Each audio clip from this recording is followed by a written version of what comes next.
श्रीमान शीतलचा बंसाली से कृपया आगे बढ़ाएं और शोभा बना करके उनका स्वागत करें।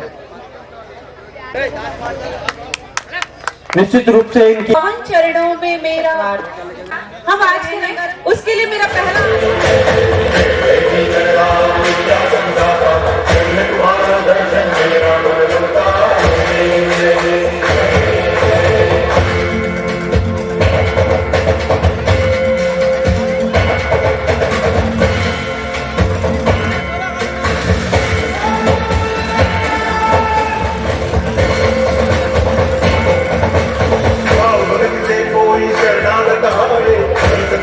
सबही भरपूर पावे ऐसे तू महाराज मोको अति भावे ओ स्वामी नंदन नित्य गुणगावे जय देव जय देव जय जय गणराम विद्या संदाता तुमने तुम्हारो दर्शन मेरा बलवंता जय देव जय देव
हमारे परिवार से जो आगे आ रहे हैं बच्चे, उनका उत्साहवर्धन जरूर करें। और अब आपके सामने आ रही है तनिषा भंसाली।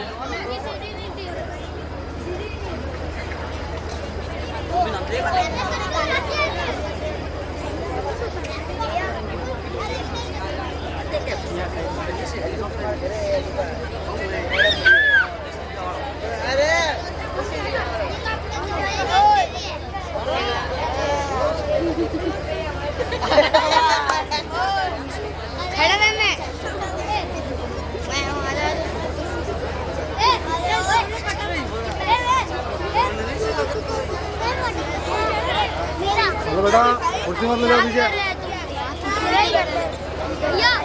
मैं बाहर जा रहा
कुदरत सारी कोई तुझ में है, कुदरत सारी कोई कोई तुझ में है, कुदरत सारी कोई कोई।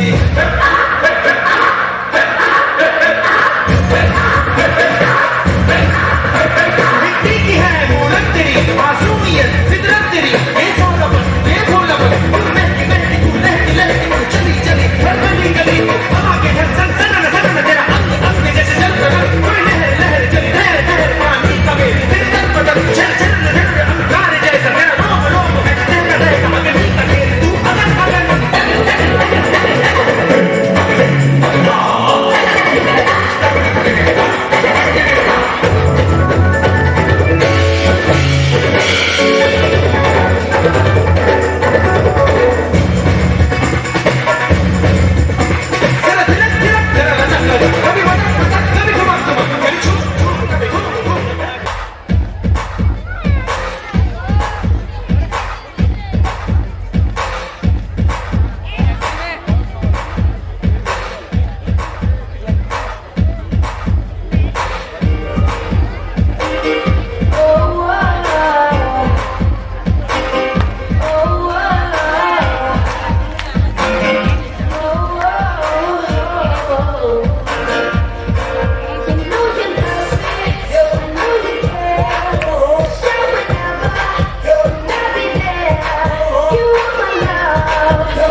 सृजन का सूत्र नया है।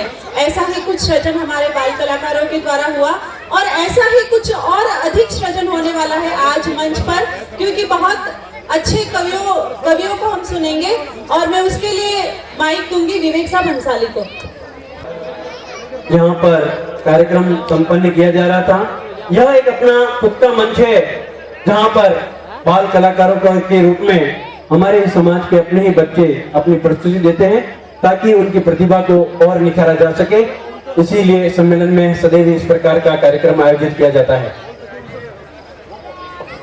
काफी सारे काफी नजदीक आ चुका है और लगभग यहाँ पर उपस्थित सभी व्यक्ति हमारे इस कवि सम्मेलन में पधारे हुए देश के ख्याति प्राप्त कवियों को सुनने के लिए बेताब है। तो मैं युवा संगठन के राष्ट्रीय उपाध्यक्ष और कवि के रूप में अपनी ख्याति अर्जित कर चुके भाई प्रमोद जी बंसाली वो आए और आज के इस कवि सम्मेलन में सभी कवियों को विधिवत रूप से आमंत्रित करें। तो मैं मंच उन्हें सौंप रहा हूँ।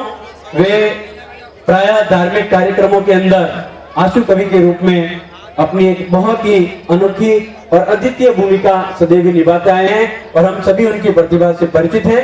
तो ऐसे प्रतिभा के धनी भाई प्रमोद जी बंसाली सभी कवियों को मंच पर आमंत्रित करें। आदर और सम्मान के साथ मुझे मंच पर बुलाया।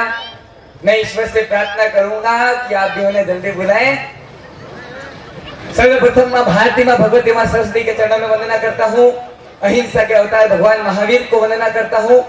पधारे हुए सभी बुजुर्गों, माताओं, भाइयों, बहनों, आज का यह मंच भारत के साहित्य जगत का सर्वश्रेष्ठ मंच कहूं तो कोई अतिशयोक्ति नहीं होगी। स्नेह प्रेम भातृत्व भाव से मिले आज हैं भाई, स्नेह प्रेम भातृत्व भाव से मिले आज हैं भाई, किया परिश्रम जोधपुर ने छठा स्वर्ग सी छाई, छठा स्वर्ग सी छाई, नजारा बना यहाँ अति सुंदर, मन मयूर उल्लास से नाच रहा है अंदर। कहत कवि प्रमोद, इकट्ठे हुए सभी भंसाली और कवि सम्मेलन शुरू करें। बजाए जोर से ताली, बजाए जोर से ताली। तो आदर और सम्मान के साथ मैं सारे कवियों को मंच पर आमंत्रित करता हूं, जोरदार तालियों के साथ। जैसा बंसाली समाज में कवियों का अभिनंदन होना चाहिए, उस तरह से दोनों हाथ ऊपर करके अभिनंदन करें मंच के विशाल गौरव श्रीमान हरिओम जी पवार, विष्णु जी सक्सेना, संजय जी झाला, आस्करण जी अटल, कवियत्री अंजुम जी रहबर हमारे बीच में है। जोरदार तालियों के साथ आप मंच पर इनका अभिनंदन करें।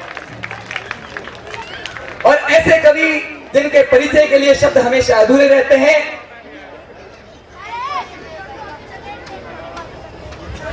तो आइए हम कार्यक्रम का आगाज करते हैं। कवियों का एक संक्षिप्त परिचय मैं देने का प्रयास करता हूं। व्यंग्य विनोद व्यवहार से करे काव्य का पाठ, व्यंग्य विनोद व्यवहार से करे काव्य का पाठ, जहां भी जाते जमाते हैं हास्य रस का ठाट, हास्य रस का ठाट रहे इनके बिना अधूरा। और कवि सम्मेलन का आनंद ये देते पूरा पूरा, कहत कवि प्रमोद आए आज है सज धज, तालियों से हो अभिनंदन। ये है दिनेश दिग्गज, दिनेश जी दिग्गज का जोरदार तालियों के साथ अभिनंदन करें। निवेदन करता हूं अतुल जी बंसाली से कृपया मंच पर आए और दिग्गज जी का माल्यार्पण और साफे पर अभिनंदन करें। श्रीमान अतुल जी बंसाली। और अगले कवि का मैं जो परिचय देने जा रहा हूं, विनोद भाव हर बात में, इनका साफे द्वारा मारवाड़ की शान के द्वारा अभिनंदन करते हुए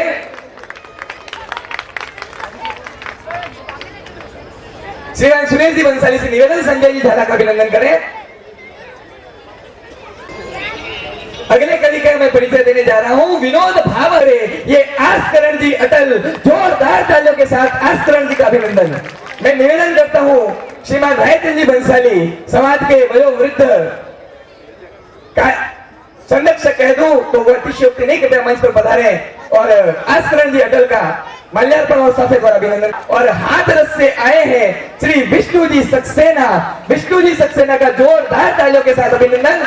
निवेदन करता हूं युवा संगठन के सचिव महोदय श्रीमान अभिषेक जी से कृपया विष्णु जी सक्सेना का माल्यार्पण और थोड़ा आगे करो जरा, मैं कारपेट बिछवा दूं, बैठ जाइए वो लोग,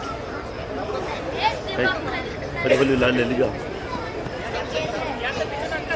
हाँ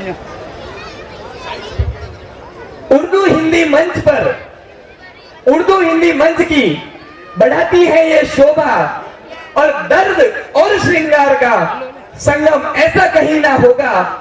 ए के बहते धारे, और धन्य है भाग्य हमारे कि आप हमारे आंगन पधारे। कहत कवि प्रमोद श्रम सफल हुआ हमारा, और स्वागत है श्रीमान कहे बंसाली परिवार सारा, स्वागत है श्रीमान कहे बंसाली परिवार सारा, स्वागत है श्रीमान कहे ये बंसाली परिवार सारा। स्वागत की इस परंपरा के पश्चात गौरी पुत्र गणेश का नाम लेकर मां शारदे को प्रणाम करता हूँ, गौरी पुत्र गणेश का नाम लेकर मां शारदे को प्रणाम करता हूँ। इन्होंने हम सभी जानते ही हैं, यदि हम इनका अपने ही भाई हैं, यदि सम्मान नहीं भी करें तो भी कोई गला शिकवा नहीं, लेकिन मंच पर जब जहां पर विराजे हैं तो हमें इनका भी सम्मान करना जरूरी लगता है। तो मैं इनके सम्मान के लिए निवेदन करूंगा उपेंद्र जी बंसाली से कृपया आगे पधारें और अपने ही भाई प्रमोद बंसाली का स्वागत करें। मैं जिस प्रकार से प्रमोद जी ने सभी के बारे में दो पंक्तियां बोली, मेरे को तो बोलनी आती है नहीं, लेकिन बहुत ही सीधी और सरल भाषा में बोल देता हूं कि यह प्रत्येक धार्मिक कार्यक्रमों में, अधिकांशतः धार्मिक और सामाजिक कार्यक्रमों में मंच संचालन, न जाने हिंदुस्तान के किन किन शहरों से साधु भगवंत इन्हें हमेशा याद करते रहते हैं, और ये हमेशा अपनी प्रतिभा के साथ में वहां पर बहुत ही अच्छे तरीके से कार्य को संपादित करते हैं। बंसाली समाज में न जाने ऐसी कितनी प्रतिभाएं छुपी हुई है, और आज बंसाली समाज ऐसी अनोखी प्रतिभा की धनी के स्वागत करते हुए अपने आप को गौरवान्वित महसूस कर रहा है। स्वागत है प्रमोद बंसाली आप के लिए। देश के जाने माने कलाकार कवि महोदय श्रीमान संजय जी झाला से निवेदन करूंगा कि वे मंच संचालन अपने हाथ में लें और कार्यक्रम की विधिवत रूप से शुरुआत करें। और से जिला प्रशासन की ओर से, राजस्थान सरकार की ओर से, भारत सरकार की ओर से और संयुक्त राष्ट्र संघ की ओर से मैं अपना हार्दिक स्वागत करता हूं। आप लोग तो स्वागत वागत की मुद्रा में बिल्कुल हैं नहीं, बिल्कुल उसी मुद्रा में हैं, बैठे हैं जैसे बैठने ही आए हों। थोड़ी आपकी अतिरिक्त ऊर्जा की आवश्यकता है। अखिल भारतीय भंसाली समाज यहाँ उपस्थित है। समाज का जो घोष है, समाज का जो नाद है, समाज का जो राग है, वो आपकी तालियों के रूप में निस्सरित होगा कवियों की बात पर। इस बात को लेकर मैं आश्वस्त हूं। मैं इन बच्चों को प्रणाम करता हूं, इनसे अधिक इनके माता पिताओं को प्रणाम करता हूं। मुझे ऐसा लग रहा है जैसे माता पिता इन्हें यहां छोड़कर कहीं अन्यत्र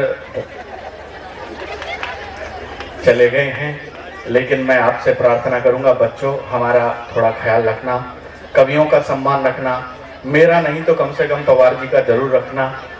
हाँ, जब वो पढ़ें तो बिल्कुल थोड़ी शांति बना के रखना। मैं जानता हूँ आपका उद्देश्य क्या है यहाँ बैठने का।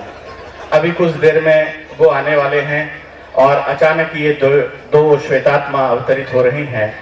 आइए, आप भी आ जाइए। बिल्कुल चंड और मुंड की मुद्रा में आप लोग प्रवेश कर गए हैं अपना रुंड लेकर झुंड में। मैं चाहूंगा इन दोनों के सम्मान में एक बात, आप लोग सब व्यवस्थित हो जाएं। हाँ, आप लोग व्यवस्थित हो जाएं। मैं बिना किसी विलंब के कार्यक्रम प्रारंभ करता हूं। आप लोग कवि सम्मेलन की सब परंपराओं को समझते होंगे। ये कवि मैं आंशिक रूप से केवल इतना सा बताना चाहूंगा, ये बार बार आपसे कहते रहेंगे। मैं आपका स्नेह चाहूंगा, समर्थन चाहूंगा, आपका ध्यान चाहूंगा। इन पंक्तियों को संभालिएगा। इन सब का तात्पर्य कुल मिलाकर एक ही है कि आपको तालियां बजानी लेते। केवल इतनी सी बात मुझे कहनी है, मैं अतिरिक्त परिचय नहीं दूंगा। थोड़ा थोड़ा संक्षेप में कवियों का परिचय करवाते हुए, पवार जी कह रहे हैं परिचय हो गया है। आज आपने साफा उतार दिया है।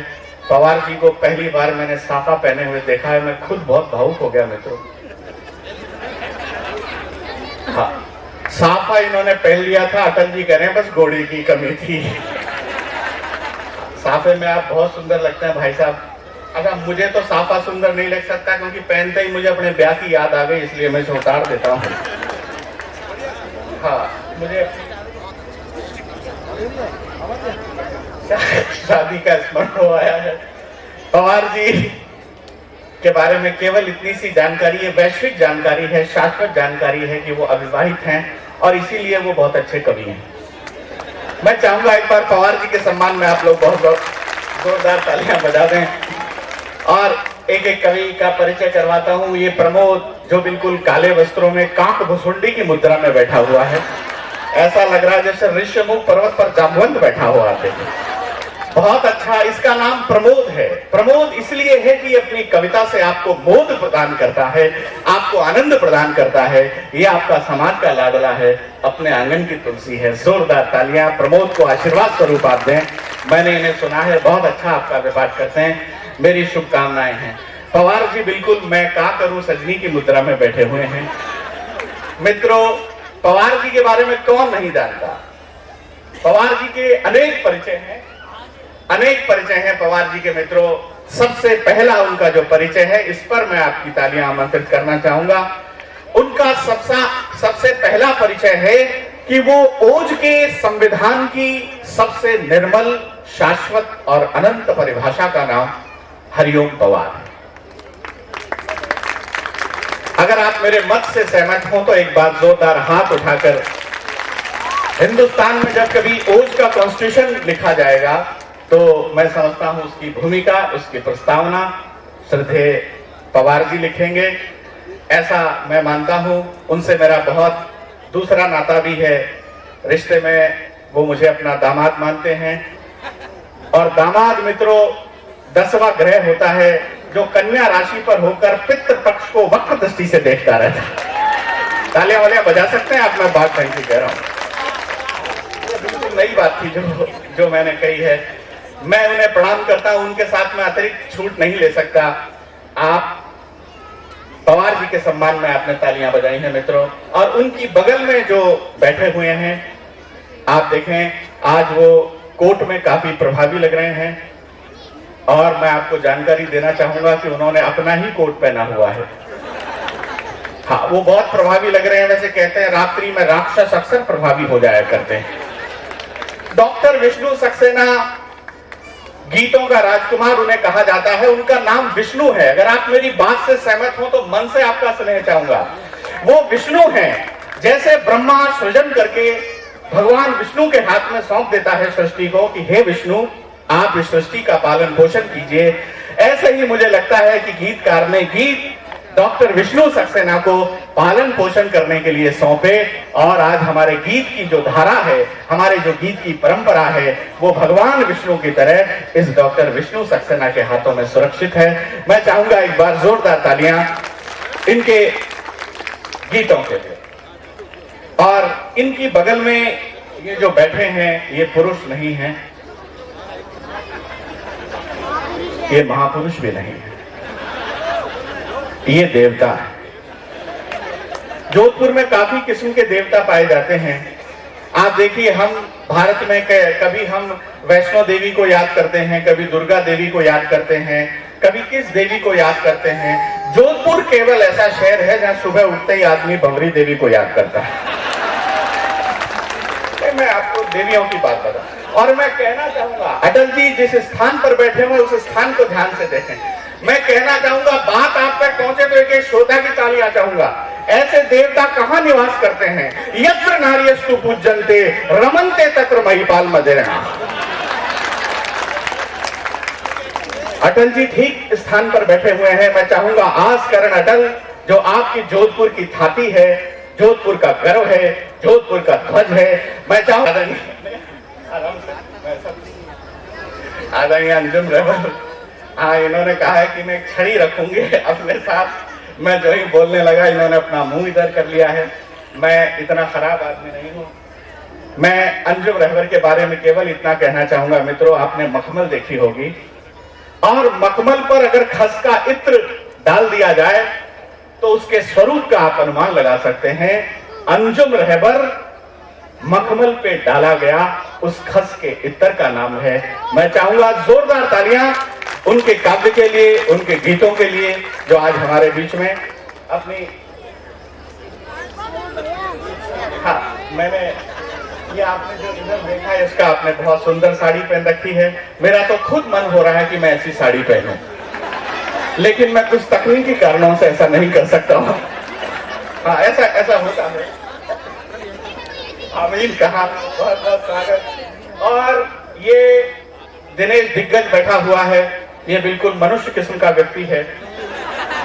अभी आपने देखे बाल कलाकारों को देखा, हमारे पास में कुछ बिना बाल के भी कलाकार हैं। देखें बिल्कुल अंत में बैठा है, ऐसा लग रहा है जैसे हार्ड मांस का पूर्ण विराम हो, फुल स्टॉप हो। और ये जो तुच्छ सी मुछ है, मुछ 4 प्रकार की होती है।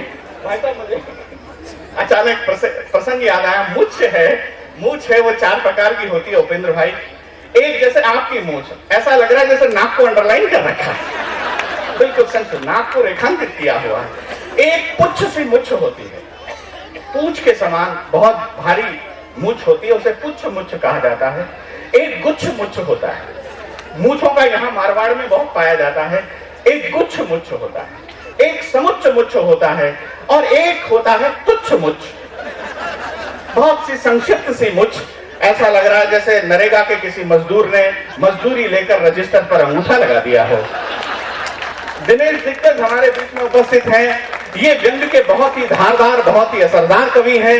मैं चाहूंगा इनके सम्मान में जोरदार तालियां होनी चाहिए। और मैं संजय झाला, अगर आप बजाना चाहें, आपका मन हो तो मेरे लिए भी आप बजा सकते हैं। मैं प्रारंभ होना चाहता हूं 4 पंक्तियों के साथ में। कविता मनुष्य को मनुष्य होने का भान कराती है। कविता शब्दों की अदालत में मजबूरियों के कटघरे में खड़े एक बेकसूर आदमी का हलफनामा है। आप हंसाली समाज के लोग हैं, संसार के बहुत समृद्ध लोग हैं, भारत के बहुत समृद्ध लोग हैं। आप अर्थ को इस अर्थ पर अर्थवान दिशा देने वाले बहुत ही अर्थवान लोग हैं। मैं आपको भी प्रणाम करता हूं, आपने काव्य यज्ञ किया, अन्यथा आप राखी सावंत को भी बुलवा सकते थे।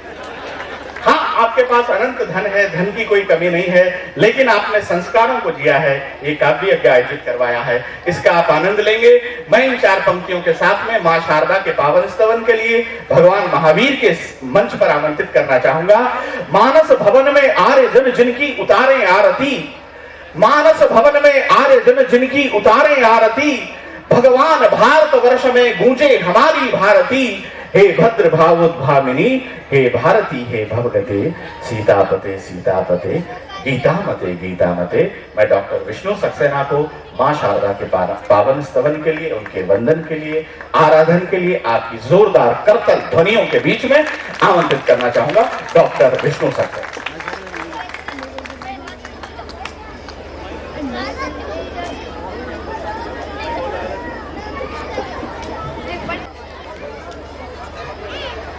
आप भी मेरे स्वर में स्वर मिलाइएगा और माँ वाणी से प्रार्थना करिएगा कि आज का ये कार्यक्रम अपनी सफलता के शिखर को छुए। मैं आरंभ करूं। हे सरस्वती माँ तुम्हारी प्रथम करता वंदना हूँ। हे सरस्वती माँ तुम्हारी प्रथम करता वंदना हूँ। काव्य ज्ञान प्रदान कर दो आज करता प्रार्थना हूँ। हे सरस्वती माँ तुम्हारी कोश शब्दों का हृदय में दो मुझे वरदायनी। कोश शब्दों का हृदय में दो मुझे वरदायनी। गीत हो निर्माण तेरे, गीत हो निर्माण तेरे। आज करता याचना हूँ। हे सरस्वती माँ तुम्हारी प्रथम करता वंदना हूँ। काव्य ज्ञान प्रदान कर दो आज करता प्रार्थना हूँ। हे सरस्वती माँ तुम्हारी। बहुत बहुत धन्यवाद। ये माइक इन दोनों का वॉल्यूम एक बार सेट करके आपको, ठीक है। बहुत बहुत धन्यवाद, आपका माइक बहुत ही अच्छा काम कर।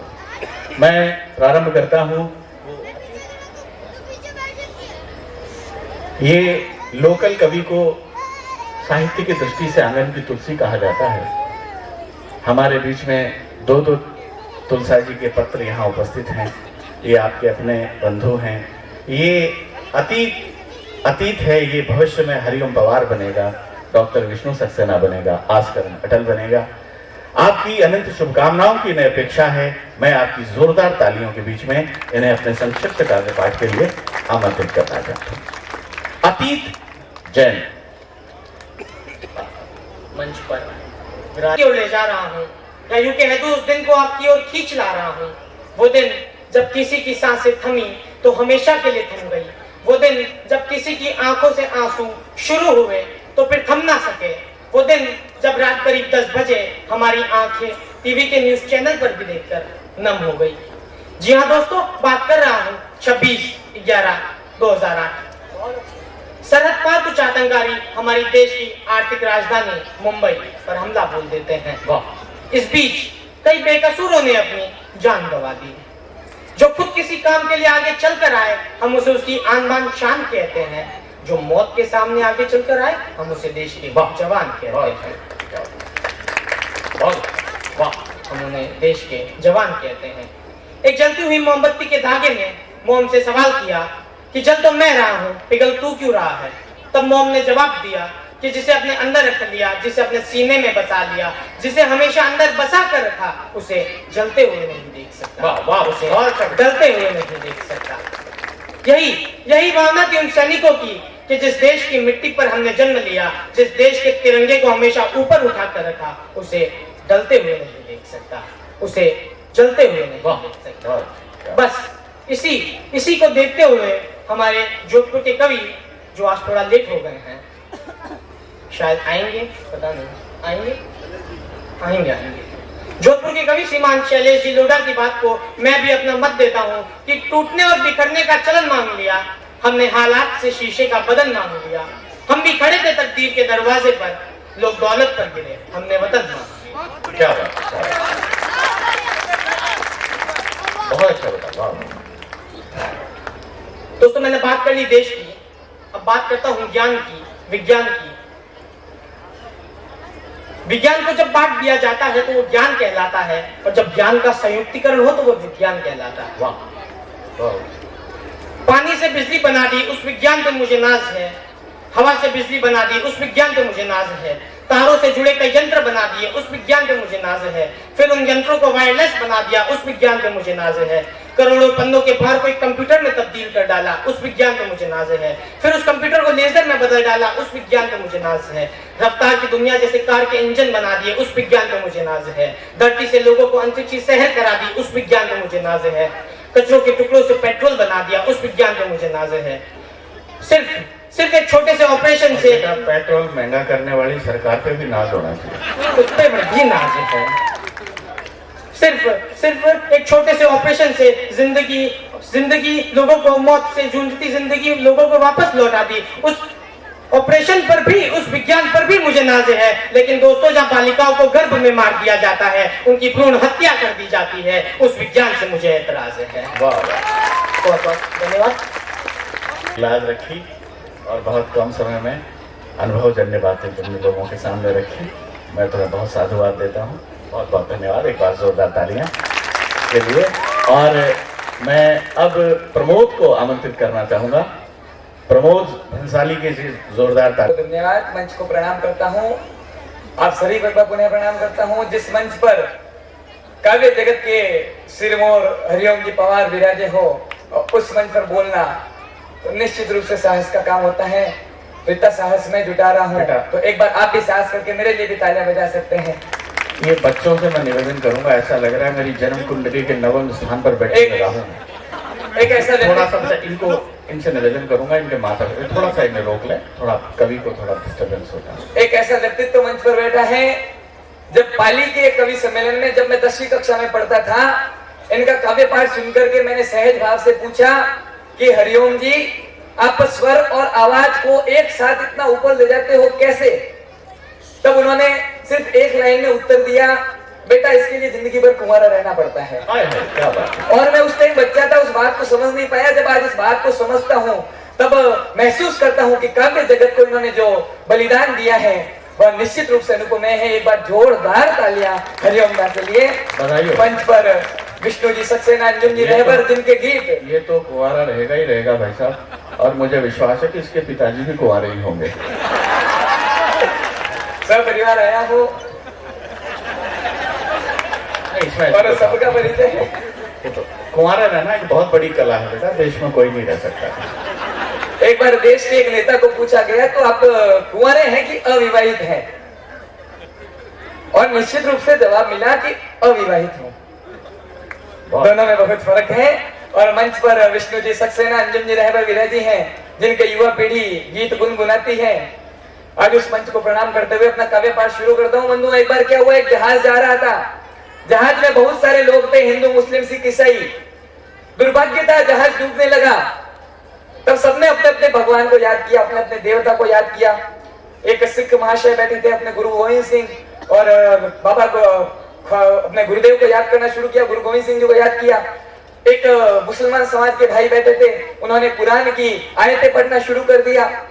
एक क्रिश्चियन समाज का व्यक्ति बैठा था, उसने अपने ईसा मसीह को याद किया। हिंदू सिर पकड़ के बैठा था। तो एक आदमी ने पूछा तू सिर पकड़ के क्यों बैठा है, तुमने भगवान को याद क्यों नहीं करता?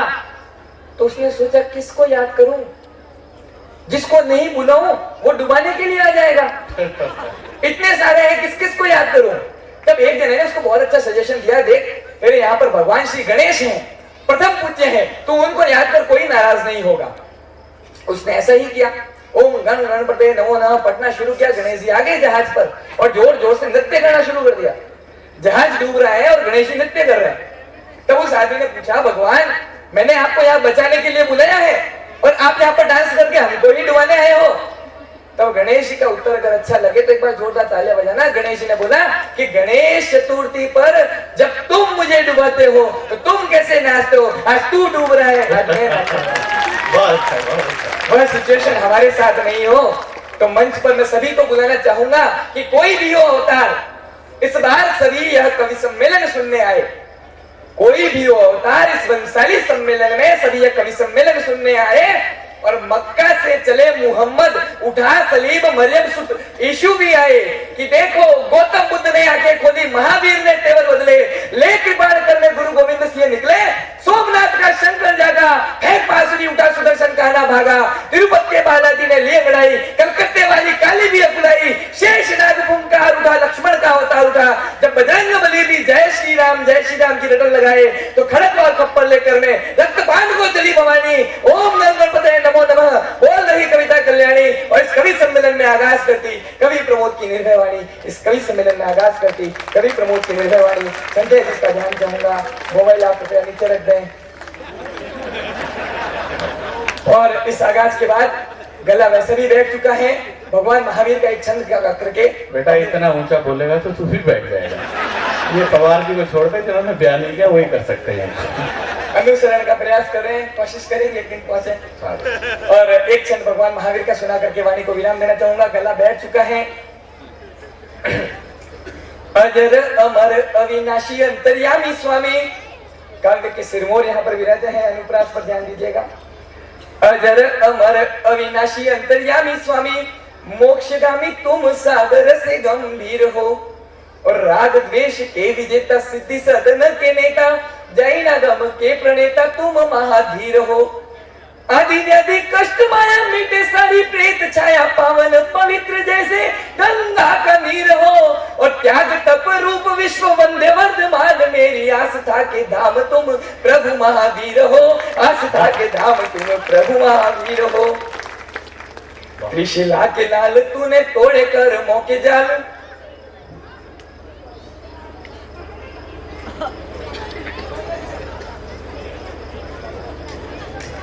त्रिशिला के लाल तूने तोड़े कर मौके जाल, पाप को निकाल बड़े बने उपकारी हैं, और नवकार मंत्र के द्वितीय पद में हो तुम, महावीर नाम महामंगलकारी हैं। कि राग रूप रंग रति रोष दोष के विजेता, घोर तप त्याग और आठ गुण धारी है, मंगलाचरण तव शुभ नाम वर्धमान, प्रमोद मंगलमय वंदना हमारी है, प्रमोद मंगलमय वंदना। तो मैं अब ये काव्य के विधिवत आरंभ करना चाहता हूँ। ये हमारे दो अपने बहुत प्रतिभाशाली कवि थे आपके मंच के, मैंने अपनी शुभकामनाएं देते हुए, तुमने आतंकवाद से बात प्रारंभ की, बहुत अच्छे मुद्दे से बात की। ये जो अफजल हैं, ये जो कसाब हैं, गणपत जी, मैं इन लोगों का बहुत सम्मान करता हूँ। ये आतंकवादी बहुत ही सम्मानीय लोग हैं, क्योंकि ये आतंकवादी नहीं हैं, बल्कि वो महात्मा हैं जो पलक झपकते ही आत्मा को परमात्मा से मिला देते हैं। हाँ, ये आतंकवादी नहीं है साहब। अब अफजल की मैं बात प्रारंभ करूं मित्रों, अफजल को फांसी नहीं हो रही है, ये वीर एक चिंता का विषय है मंच के लिए भी। अफजल को फांसी नहीं हो रही है। अफजल को फांसी इसलिए नहीं होनी चाहिए कि उसने पार्लियामेंट पर हमला किया। मेरी बात से आप लोग सहमत हो तो एक बार पूरा ये सदन खुलेगा। अफजल को फांसी इसलिए नहीं होनी चाहिए कि उसने पार्लियामेंट पर हमला किया, बल्कि इसलिए होनी चाहिए कि सारे ने जिंदगी में एक काम किया, वो भी ढंग से नहीं किया। हाँ, मैं निवेदन करना चाहता हूं मित्रों, आज समय की सीमा है और मैं अधिक नहीं बोलता हुआ, ये जो देखें बिल्कुल 36 किलो 40 ग्राम का जो कवि मेरे बगल में बैठा हुआ है, इसका आप मस्तक देखें। इसके मस्तक से बाल ऐसे लुप्त हो गए जैसे वृक्षों की अंधाधुंध कटाई के बाद में मोहनजोदड़ो हड़प्पा की सभ्यताएं लुप्त हो गई थी। लेकिन ये जब बोलता है तो अच्छे अच्छों को ध्वस्त कर देता है।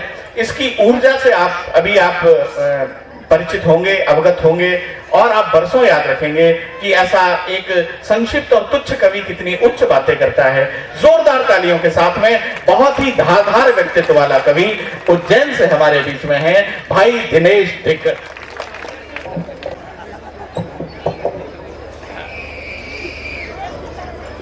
मेरे माइक पर आते ही ऐसे चुपचाप क्यों बैठ गए जैसे मेरे को श्रद्धांजलि दोगे?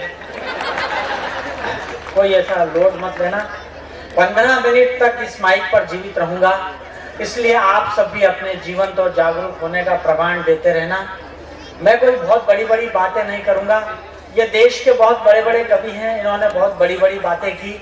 बिल क्लिंटन, आतंकवाद, जॉर्ज बुश, मोनिका सिंह, मोनिका लेविन्स्की, सोनिया जी। मेरे बाप से भी इतनी बड़ी बड़ी बात नहीं होगी।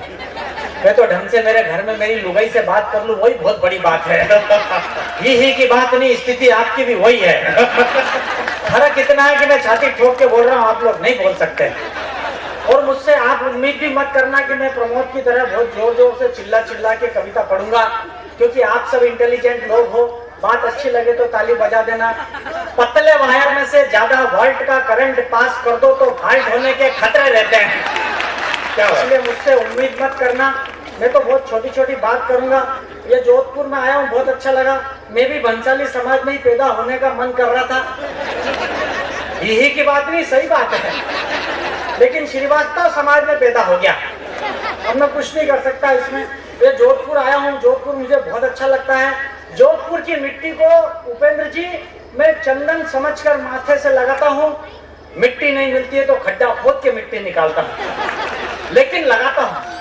यही की बात नहीं, ऐसा इसलिए करता हूँ कि लगभग आज से 17 साल 4 महीने 29 दिन पहले खुद की शादी के लिए यहाँ लड़की देखने आया था।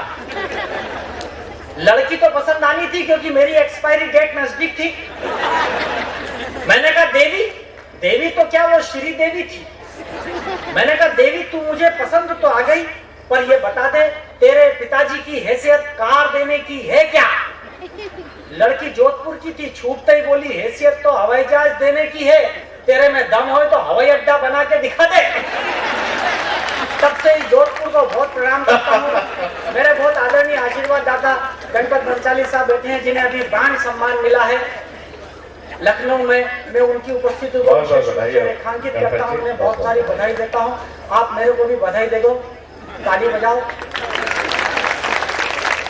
मेरे नाम के लिए कहा कि सिर पर बाल नहीं है। गणपत साहब मैं बहुत स्पष्ट बताता हूँ, ये सब विद्वान कवि है, मैं महाविद्वान कवि हूँ, विद्वान टाइप का कवि हूँ।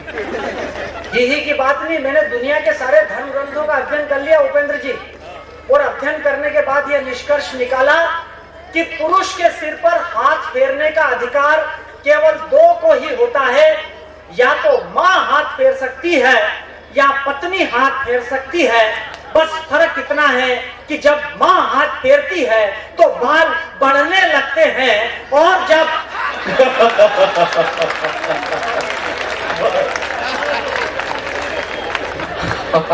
ये नाई हाथ फेरता है तो क्या होता है? दरअसल मुझे मेरी पत्नी का जो अतिरिक्त प्यार मिला है उससे जलता है साथ। मैं अपना परिचय अपनी भाषा में देने की कोशिश करता हूँ।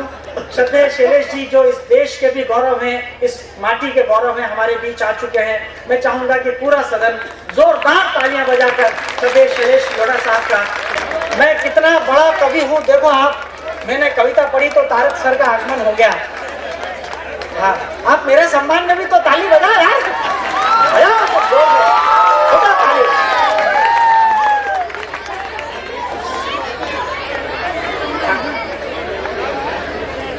शैलेश सर आगे हैं।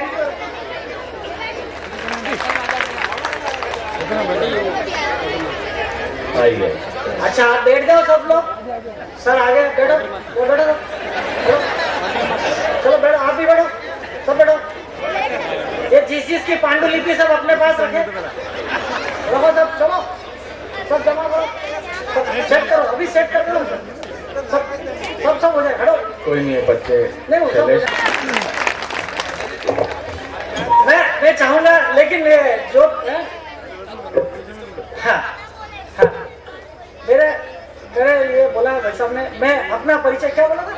हाँ, नाम में काया में 36 का आंकड़ा है, मैं अपना नाम में काया में 36 का आंकड़ा है, मैं अपना परिचय अपनी शैली में देने की कोशिश करता हूँ और यहाँ से कवि सम्मेलन की शुरुआत करता हूँ।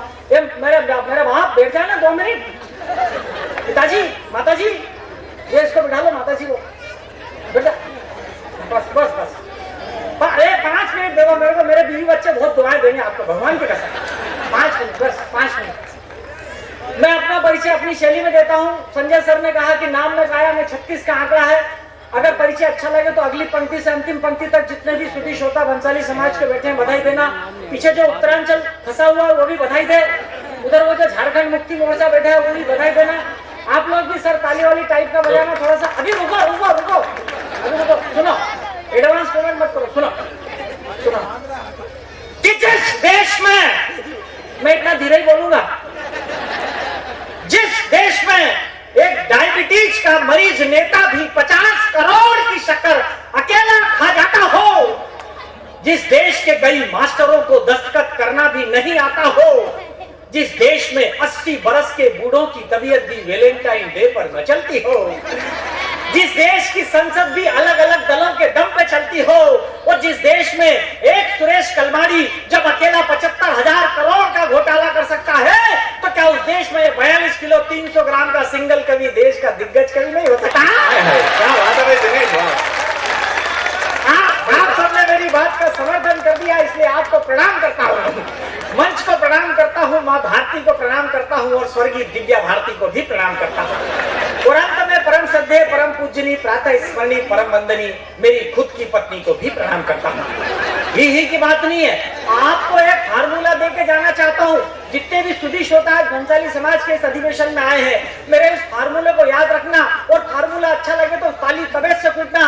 बाय द वे, आपकी पत्नी कम अकल की हो, बेवकूफ किस्म की हो, भोंदू किस्म की हो, तो भाई साहब आप कभी भी उनका अपमान मत करना, आप तो रोज रोज उनका सम्मान करना, और सम्मान इसलिए करना कि उनमें थोड़ी बहुत भी अकल होती तो आपसे शादी भी नहीं करती।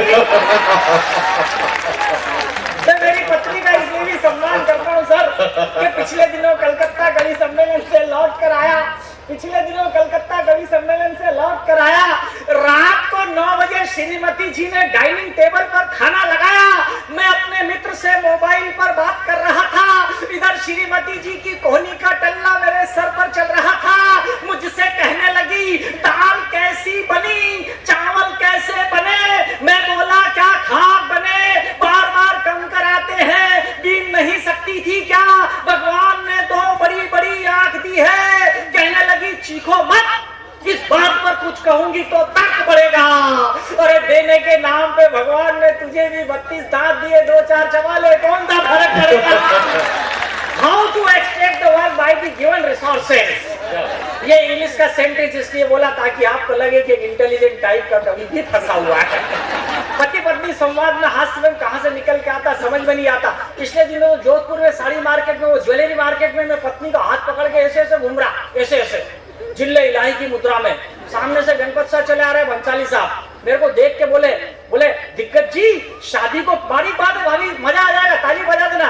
बोले दिग्गज जी शादी को कितने साल हो गए, मैंने कहा 17 साल। बोले 17 साल बाद भी इतना अनन्य प्रेम, ऐसा अटूट प्यार कि पत्नी का हाथ पकड़ के ज्वेलरी मार्केट में घूम रहे हो। मैंने कहा प्यार गया भाव में, इसका हाथ छोड़ दूंगा दुकान में घुस जाएगी। प्यार हो मोहब्बत है, कोई मतलब नहीं, कोई मतलब नहीं लगता। स्थिति बहुत खराब है, पूरा देश की स्थिति खराब है। मेरे पड़ोस में राधेलाल रहता है, गणपत साहब सत्य बता रहा हूँ, सत्य घटना अभी अभी हुई, नई घटना जोड़ रहा हूँ, सुनना आप, मजा आ जाएगा। भाभी मेरे पड़ोस में राधेलाल रहता है, वो रोज सुबह मॉर्निंग वॉक पे जाता है। कल प्रवचन सुनने चला गया महाराज के, प्रवचन सुन के आया तो अपनी पत्नी को शाम को गोदी में उठा के ऐसे ऐसे घूम रहा, ऐसे ऐसे। मैंने कहा राधेलाल क्या महाराज ने प्रवचन में यही सिखाया, बारीक बात आप तक पहुंचेगी, तालियां बजा देना। मैंने कहा राधेलाल क्या महाराज ने प्रवचन में यही सिखाया, पत्नी को गोदी में उठा के घूमो। अरे इससे तो ये सिर पे चढ़ जाएगी। राधे बोला ना, महाराज ने तो कहा है अपने दुख खुद उठाना सीख लो, धीरे धीरे आदत पड़ जाएगी। ये समझ में नहीं आता फाइट क्या है। कल श्रीमती जी ने हमारी आरती उतारी, शिष्य तो शालीनता के साथ हास्यवंत कहां से आता देखिए भाभी जी, कि कल श्रीमती जी ने हमारी आरती उतारी तो हमने कहा प्रिय प्राणों से प्यारी, हम तुम बने एक दूजे के लिए, फिर क्यों जलाए तूने ये आरती के दिए। दुनिया हंसती है, उल्टा सीधा कहती है, वह जोर से चिल्लाई, दुनिया तो हर सही काम को गलत कहती है, पर मैं तो इतना जानती हूँ कि उल्लू की आरती उतारो तो घर की लक्ष्मी घर में ही रहती है। स्थिति बड़ी खराब है साहब, कोई सुधरना नहीं चाहता, परिवर्तन की दौर चल रही, किसकी बात करें साहब। मेरे यहाँ तो रामलीलाओं में परिवर्तन हो गए, उज्जैन में रामलीला होने लगी, गणपत साहब रामलीलाओं में परिवर्तन हो गए, बिल्कुल अलग ढंग के परिवर्तन। वो भिक्षाम दे माई, वो रावण का वो साधु का वेश धर के रावण आ गया साहब, वो दाढ़ी वाली लगा के, परिवर्तन देखना आपको मजा आ जाएगा। वो जोर से चिल्लाया मंच पे आके, भिक्षाम दे माई, परिवर्तन। तो मैया बाहर निकल के आ गई।